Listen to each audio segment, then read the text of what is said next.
I have a terrible facial hair problem. While the professors in Harry Potter may have a wand up there, you know what, the actors themselves love pulling pranks and laughing on set. I remember when it was called a one broomstick. Whoop. Number 1. Disrespecting Professor Umbridge is something we can get behind. While we can't tell you why this deleted scene of Professor Trelawney exists, we are just so glad that it does. The theory is they were just doing a long pan shot of all the professors and Emma Thompson was improvising. And being so ridiculous, they paused and focused on her. Who practices that ought to be prohibited? Seriously, we could just sit here and watch this for another minute or two, maybe an hour. Or how about the entirety of Harry Potter told through Professor Trelawney's eyes? Thank you, Professor Umbridge. That really was most illuminating. Number 2. The internet will never let Daniel Radcliffe forget this one. Michael Gambon and Alan Rickman pulled the best prank on Dan. Really, really funny. And for you? While he's supposed to be silently sleeping in a room full of other young wizards, the mayhem began. In our dreams, we enter completely our own world. The best part was, Dan has us to have his sleeping bag next to this particular girl that he fancied. it was Alan Rickman who planted the fart machine. And we like to swim in the deepest waters. But it was Michael who was pressing the button.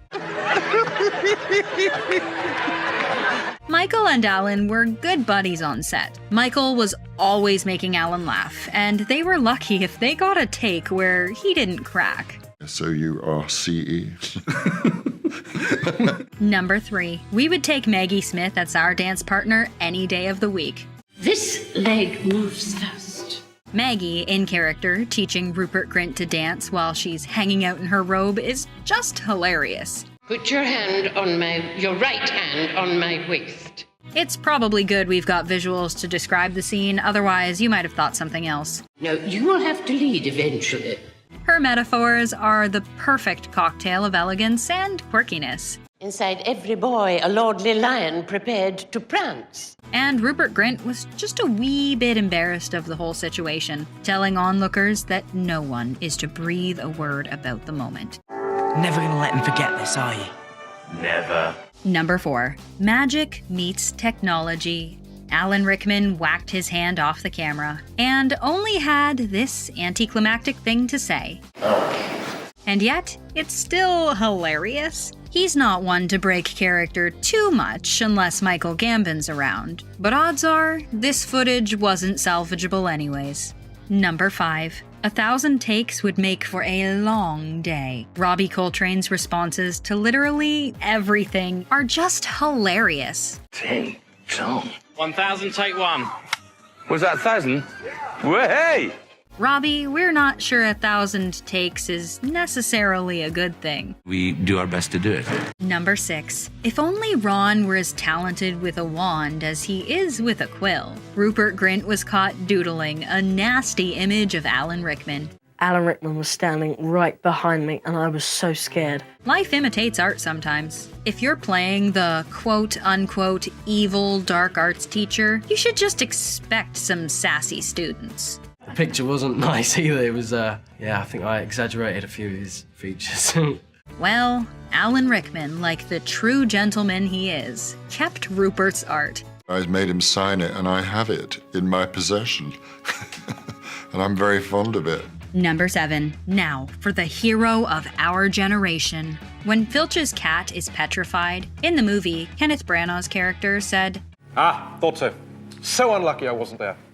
I know exactly the counter-curse that could have spared her." But we found another improvised take. It was definitely a curse that killed her. Probably the transmogrifian torture. Encountered it myself once in Ouagadougou. Number 8. Poor Richard was too gentle for this world. Richard Harris thought the animatronic of Fox the Phoenix was real, and so when no one else was in the room, he was interacting with the bird. And the sneaky tech people were puppeting said animatronic from outside of the room to let him believe in the magic. Nobody ever told him the bird was fake, and we think it's just better that way. Pretty good, huh?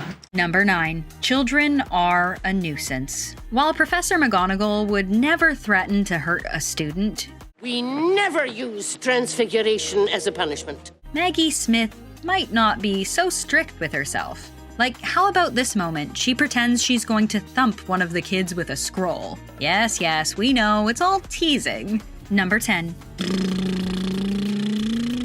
Robbie Coltrane goofing about in the motorcycle makes everyone on set burst out into giggles, including Dan.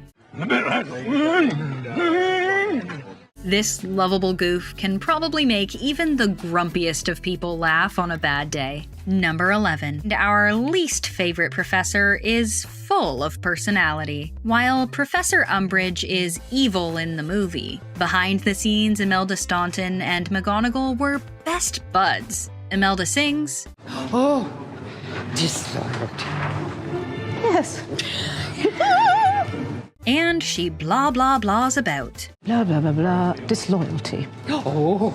Number 12. We still find it hard to believe Hogwarts hosts a rave. Did you know Professor Flitwick crowd surfing at the Yule Ball was only meant to be a joke? It's true. I said, wouldn't it be funny if Flitwick did a stage dive? The director went away for the weekend and Warwick Davis couldn't believe his ears. He said, we're going to do that. And I said, I was only joking. Here's hoping he enjoyed himself and maybe ticked something off the bucket list. Number 13. Never let go, Filch.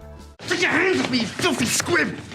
David Bradley wasn't meant to hang on to Tom Felton forever, but he just wasn't ready to let go, even while the cameras weren't rolling. But hey, maybe he had a perfect grip and just didn't want to lose it. Number 14. What is it with Harry Potter and gas? He was a little boy, obviously, in the first one, and he said he was really traumatized by her. Miriam Margolyes hasn't bothered to watch most of the Harry Potter movies. Well, I've only been to the ones I'm in, and I fall asleep. If you remember Professor Sprout with the screaming plants, she's not happy about her time on Harry Potter. Or rather, not happy she wasn't in all of them. That was a grave oversight, and I'm holding you responsible. Miriam traumatized Daniel Radcliffe when he was a wee boy. She's quite the character, which you'd know if you've ever seen her on a talk show. Age is but a number, and she's hilarious. I've been told there was a swear jar involved on set. Well, a young Dan didn't appreciate her behavior with the cursing. I was probably careful when it was you, but when,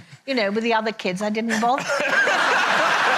That wasn't the worst part, though. It was the farting that really got to him. I'm very proud of it. Number 15. It doesn't take Michael Gambon a transformation spell to alter his performance. Michael's a bit of a goofball. When we do the scene now again in a minute, I should change my...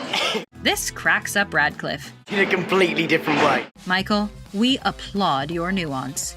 The cast of Harry Potter still leaves us laughing, even all these years later. Do you ever wish you could go back in time and experience it again for the first time? Let us know in the comments, and thanks for hanging out with us here at The Things.